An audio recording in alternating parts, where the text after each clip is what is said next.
Hey, I'm Jamey from Stonemeyer Games, and today I'm going to talk about my favorite mechanism in Race to the Raft, which exists in the same world as one of my favorite games, the Isle of Cats.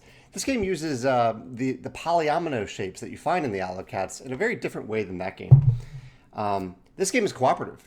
It's a fully cooperative game with limited communication. There are times in the game where you can talk completely openly. Well, not completely openly, fairly openly. And there are times where you pretty much have to remain completely silent, with some very small exceptions, and I'll talk about those in a second. But the core idea in the game is that you set up this map, and I'll show you, not the expert campaign, but the tutorial that we used. Here we go. Yeah, the tutorial in this game is great. It starts off with very simple rules, and it adds on layers as you play using different cards for setup.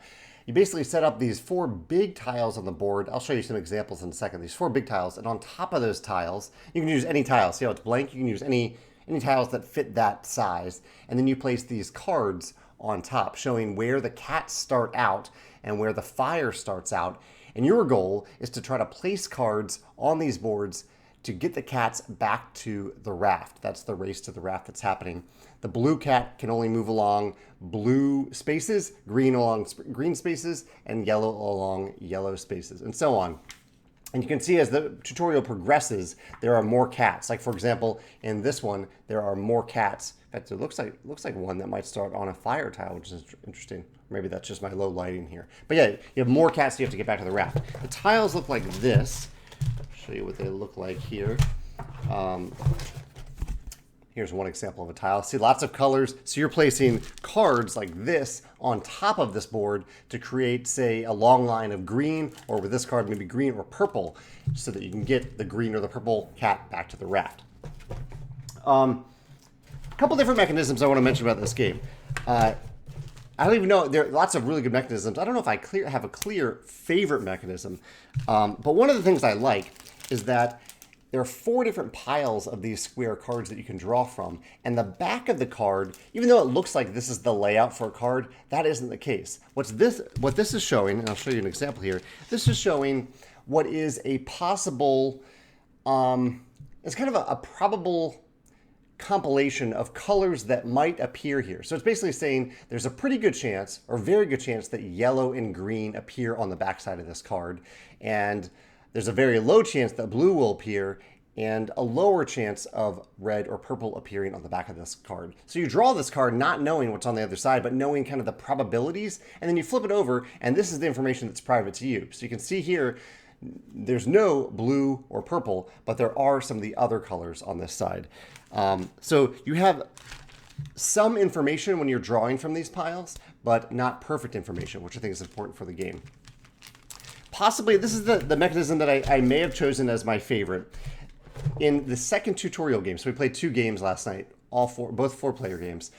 In the first game, there was no communication at all, except during the times of the game where you're allowed to talk a little bit openly. But at the moment that you're placing these cards on the board and also placing fire tiles, these polyomino tiles that add to the puzzle a little bit, I'll talk about those in a second.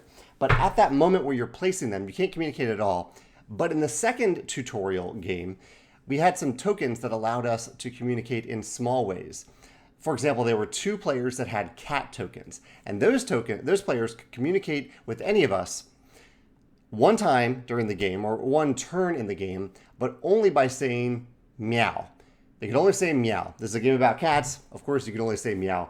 And so it's interesting how much or how little you can communicate at certain times by using only a single word. So that, I really enjoyed that. It was kind of annoying, I think, to the other group playing a game night last night. But for us playing this game, it was really amusing and interesting to have a player try to fully communicate using only the word meow. 2 of us were also humans in the game for that round, and we were allowed to spend 1 turn just speaking completely openly when someone took their turn. So humans using words to communicate opposed to cats. So I thought that was interesting and fun, and I'm curious to see how that evolves over the course of the 81 game campaign. 81 different scenarios in this game. Finally, I think I just want to mention that the puzzle itself, I think, is really interesting. This isn't a single mechanism, but it's the combination of 3 different mechanisms that happen on your turn. Part of it is that on your turn, you are either placing one of those cards that I mentioned earlier, you're either placing one of those cards, or you are moving a cat. When you place a card, you know for sure at the end of that turn that you must place a fire tile. And so there's a two-part puzzle happening here where you're placing a card that will help you in the game, and you're also placing a fire tile that hurts your ability to move cats. And if you ever need to place a tile, a fire tile, and you can't place it, that's how you lose the game. So there's that decision space. How do I create these long paths so the cats can move forward? Versus your other option on a turn, which is to discard any card and move a cat as far as you want along a path of the same color. So I mentioned that green path that we were building earlier. If I have a green cat on that path, I can move it as far as I want forward. I don't always necessarily want to move it all the way forward, but I can if I want to. And you could even try to build that entire path all the way to the raft, and in a single turn, connect the cat to the raft. So the kind of the tension between those two choices, when do we move the cats versus when do we place tiles, is really interesting, even through 2 tutorial games.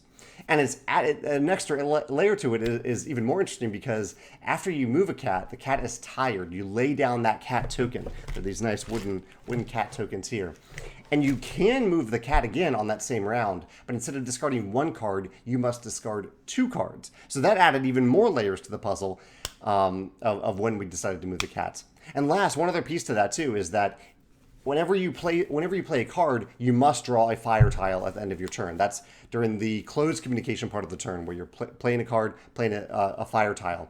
However, when you are moving cats, you don't necessarily place a fire tile. There's kind of a buildup of disaster cards. They're treated as disaster cards when you discard the cards in that way. You need 4 of them in a pile. When that pile accumulates to 4, that's when you have to draw a fire tile. I'm probably getting a little bit too in the weeds here, but there was a lot that I enjoyed about this game. I thought it was really interesting in my first 2 plays, and I really like what I believe Frank is the designer of this, Frank West. Frank humbly doesn't put his name on the box. This is my Kickstarter copy, so I don't actually know if Frank for sure designed it, but I'm assuming he did. Frank West, he's a publisher friend. Let's see, he is the designer. Frank is the designer. But yeah, I really enjoyed my first play. Interesting cooperative game. I really like limited communication cooperative games, and I'm curious to hear what you think when you get Race to the Raft to the table. Those are my thoughts. Thanks.